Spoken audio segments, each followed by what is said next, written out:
What if I told you that the biggest obstacle to your dreams is not what you see, but what you don't? Yes, my dear friends, we're embarking on an exploration of the unseen elements that often hinder us from reaching our full potential. These unseen elements, we'll call them dream killers, are silent, invisible, yet devastatingly effective. Dream killers, as elusive as they are often the most formidable adversaries we face on our journey towards our goals. They quietly lurk in the shadows, subtly undermining our efforts, sapping our strength and causing us to question our abilities. Let's dive into the murky waters of these dream killers. First, we have fear. Fear is a crafty beast, a shapeshifter. It can take on the form of anything we dread, anything that threatens our comfort or security. It whispers in our ears, telling us we're not good enough, we're not ready, we're not capable. And if we let it, fear can paralyze us, keeping us firmly stuck in our comfort zones, away from the glorious possibilities that await us. Next, we have doubt. Doubt is the cunning cousin of fear. It creeps in when we're feeling vulnerable, casting shadows over our dreams, making them look unattainable. Doubt convinces us that our dreams are too big, too ambitious, too out of reach. It's a master illusionist making mountains out of molehills. Then there's procrastination, the silent killer of dreams. Procrastination is the art of delaying action, of putting off what needs to be done. It's the sly fox that convinces us there's always tomorrow, there's always more time. But the truth is, time waits for no one. Lastly, we have negativity. Negativity is like a heavy fog that clouds our vision, making it hard to see the path ahead. It fills us with thoughts of failure, of disappointment, of defeat. It paints our dreams in shades of grey, making them seem unappealing, uninspiring. Just as the unseen wind can capsize a ship, so too can these unseen dream killers derail our aspirations. But fret not, for we have the power to conquer these unseen enemies. We have the strength to rise above fear, to overcome doubt, to break the chains of procrastination and to banish negativity. Imagine, if you will, a man standing on the edge of a cliff, paralyzed by fear. This man, let's call him John, was not always a fearless conqueror of mountains. Quite the contrary. He was once a victim of acrophobia, a gripping fear of heights that left him trembling at the mere thought of an ascent. John was not born with this fear. It was a demon he had acquired along his journey of life. But unlike most, he refused to let it dictate his path. He acknowledged his fear, he faced it head-on, and he decided he wouldn't let it shrink his world. John started small. He would climb the stairs of his high-rise apartment, forcing himself to look out from the balcony each day. The initial days were grueling. His heart would pound, his palms would sweat, and his mind would scream at him to retreat. But John was stubborn. He knew this was a battle he needed to win, not just to conquer heights, but to conquer his own limitations. Gradually, the stairs turned into small hills, the hills into mountains. Every step he took, every peak he scaled was a testament to his growing courage. His fear began to diminish, replaced by a sense of achievement that only comes from overcoming one's own demons. John didn't stop at conquering his fear. He used it as a stepping stone to achieve his dream. His fear of heights transformed into a passion for mountaineering. From being the man who trembled at the sight of a cliff, John became a renowned mountaineer, inspiring countless others with his story. What John taught us is that fear in itself is not a dream killer. It becomes a dream killer when we let it control us, when we let it define our boundaries. But when we acknowledge our fear, when we look it in the eye and challenge it, it loses its power over us. Through sheer determination, he transformed his fear from a dream killer to a dream enabler. And so can you. Scene script. Picture a young woman, brilliant but plagued with self-doubt, constantly questioning her own abilities. Her name? Let's call her Jane. Jane is a woman of remarkable potential, a woman with a vision, a woman with a dream. But she is also a woman with a constant companion, doubt. It whispers in her ear, nags at her confidence, and paints her dreams with a coat of impossibility. But did Jane let this doubt consume her? Did she let it steal her dreams, shatter her vision, and paint her world in shades of mediocrity? No, she didn't. Instead, Jane chose to embrace her doubt, to hold it close, to understand it. She saw it not as a barrier, but as a challenge, a puzzle to be solved, a mountain to be climbed. She questioned its roots, its origins, and its purpose. And in doing so, she discovered something remarkable. Her doubt was not an enemy, it was a friend, a strict, unyielding friend that pushed her to question, to improve, to strive for more. She realized that her doubt was born out of a fear of underperforming, of falling short of the lofty goals she had set for herself.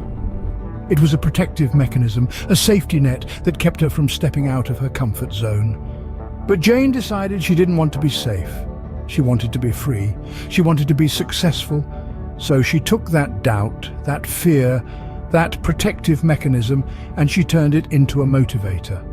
She used it to fuel her passion, to sharpen her skills, and to drive her towards excellence. Every time doubt whispered, "You can't," she responded with, "Watch me." Every time it suggested she settle for less, she aimed for more. Every time it tried to cage her dreams, she let them soar. Jane became a successful entrepreneur, not despite her doubt, but because of it. She used it as a stepping stone, a launching pad, a catalyst for her success. She turned her doubt into a stepping stone, using it to propel herself towards her dreams. Envision a talented musician always putting off his practice sessions for tomorrow. Picture him, a gifted violinist, his talent undeniable, yet his violin often lay untouched, gathering dust. Each day he'd promise himself that he'd practice, but each day he'd find another distraction, another excuse. His dreams of performing on the grandest of stages seemed to drift further and further away. Now, imagine a shift, a change in perspective. One day, the violinist wakes up and decides, no more. No more excuses, no more delaying. He picks up his instrument and he begins to play. He practices day in and day out, his dedication unwavering. His fingers cramp, his back aches, but he perseveres. He turns each tomorrow into today, each maybe into now. This is not just a story. This was the life of a once procrastinating musician who went on to become an internationally acclaimed artist. He didn't just overcome procrastination, he shattered it, he broke its chains. He came to understand an essential truth: time waits for no one. He learned the value of consistency, of discipline. He discovered that mastery is not achieved in a day, but over countless hours, countless days of deliberate, focused effort. He found that the only way to seize his dreams was to chase them tirelessly, relentlessly.